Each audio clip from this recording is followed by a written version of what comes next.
Our next guest has only been doing stand-up professionally for a few years, but he's already won the hearts of America. He has. We first saw him on season 10 of America's Got Talent, where he made it all the way to the end, becoming runner-up in the competition. Yeah, he's back on the Blend today for Funny Bone Fridays. Drew Lynch, good to see you, Drew. We got to tell this story. Well, yeah, really so quick. I'm sitting here and Drew comes up. He's like, "I know you, Kelly." And I know. I was so like, you look they were at the same Halloween party in LA Like a number of years ago, and Drew remembered Kelly. Hanging out, So how did this work? playing It must have been a flip good party, right? It was. a great party. Everybody was naked.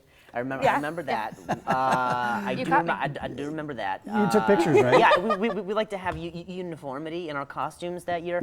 We are all the same. Yeah, I remember. I went with a friend of mine, and we went as the Blues Brothers, and I did like very minimal talking, as I should, and then Kelly was there, and you were there as Jasmine, right?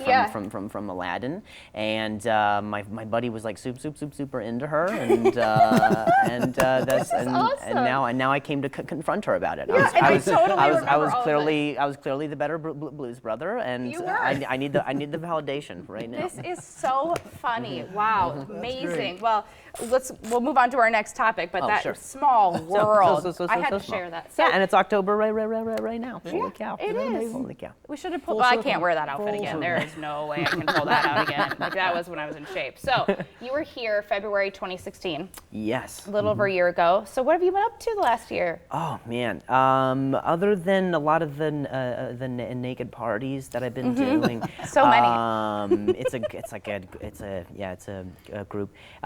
I do. Let's see. Last year I did like my hour special with Howie Mandel from AGT. And How'd that go? How'd the special go? Oh, it was terrible. Yeah, I was terrible. It was Yeah, awful? never, not a single laugh. But you know, that's what like working with that's what you get performing in front of your family. What's it like working with Howie? Because he's one of those germ guys. Yeah, right? he is. Germaphobe? He is one of those germ guys. One of those Yes. guys. Have you ever shaken his hand? That's his second alias. Will he no, let you shake his no. hand? If he likes you, he gives you the fist bump. If he really likes you, it's the double fist. Double fist, Right. yeah. No hugs, no touching. He will, but it's like a side Side hug? like A side hug. like I'm the side A soft, chick. Right. Yeah. no Like a touch soft, like a grazes my forehead with the back of his hand, like I Yeah. have a fever. Yeah, Yeah, right. you've had a Like graze. you have Yeah. a fever. Yeah. Like you have influenza. Yeah, You yeah. can't touch it. So no, he is a little. He doesn't. He is. But he's been getting over that, and he and I bonded when I did America's Got Talent. Just in that he struggles a lot with his own problems that are advertent, and he speaks out on it with his comedy. And Yeah. you know, that was kind of where I started, was just grounding myself, talking about my stutter, because it's very apparent, and by acknowledging it, people are like, good, he's aware.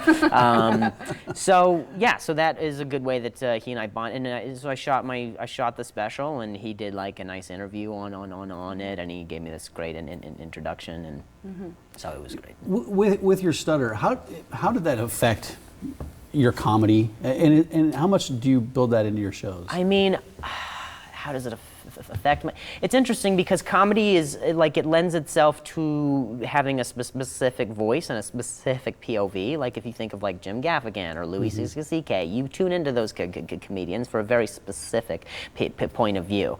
And for me, earlier in my career, I used to capitalize on making jokes about my stutter because A, I thought I had to in order to use it as like a crutch, and then B, it helps people identify with like, oh, that's the guy who stutters, I'll go see him, or that's, you know, or whatever. But as of late, I've just been doing, you know, I acknowledge it up top in my show, and then I just kind of move on, because I don't want people to think that I have to lean on it necessarily in order to, you know, be funny, because I'm just, you know, I'm just not funny regardless. So I don't, we haven't laughed once. No. Yeah, You are yeah. boring, man. Okay. Boring. All right. Boring. Okay. I shall just go back to being a blues brother. The blues yeah. brother, the naked blues brother. blues Yeah, he had brother. the sunglasses on, the hat, and just the everything tie. else just done. Yeah. Just the tie.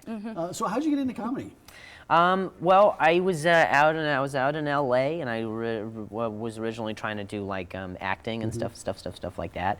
And I had a softball injury where a grounder had hit me in the throat, and I had fell back and hit my head, from which I had a minor vocal contusion with a major concussion.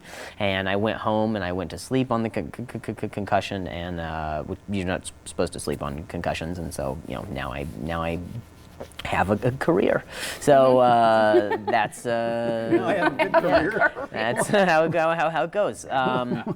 So you got to, yeah. I mean, that was kind of how my agent at the time for acting, like, they dropped me because they're like, we can't represent you. You don't have control over your motor skills, and so that was kind of devastating. That now. Yeah, maybe, but they, it was pretty devastating. So I just started to just kind of use comedy as a means of therapy, or just like an outlet of being like, hey, let me make jokes about this at the expense of myself to kind of get away from, But you're referring to your stutter. Is that how you got your stutter?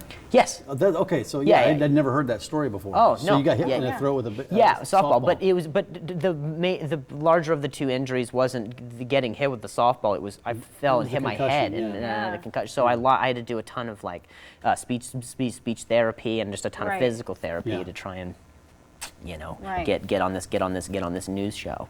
So to get on this news show. It's a hard-hitting news program we have here, Drew. So tough. Well, Yeah. you're used to being around naked people, so I'm sorry we have our clothes on. Yeah. I mean, you probably feel pretty uncomfortable. Yeah, I'm super uncomfortable, and the fact that these couches aren't touching also, it lacks an intimacy in here. Yeah, we got to work on this place. We will. Yeah, We'll work we have a on that. naked Next time pumpkin. we come Really back. do.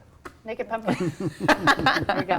Well, thank you so much, Drew. I'm going to hope to Good come out see to you, your buddy. show. Yes, absolutely. So you'll be out here all weekend. Drew Lynch is at the Funny Bone tonight. He's got 2 shows. Colleen, how are we doing on ticket sales? We have a few left, and a few left tomorrow. So if you want to come see Drew Lynch, call the Bone phone, 402-493-8036. Well, I can't tell. I mean, this is just like such a small world. Congratulations on all your success. You're a superstar, and I'm working with this guy. No. So Well, hey, you've obviously done better than me. We've both had to work with this guy. Yeah. So. You all come It's from tough. humble beginnings. Thanks for having me. Good to see you, Thanks, buddy. Drew. Thanks for having me.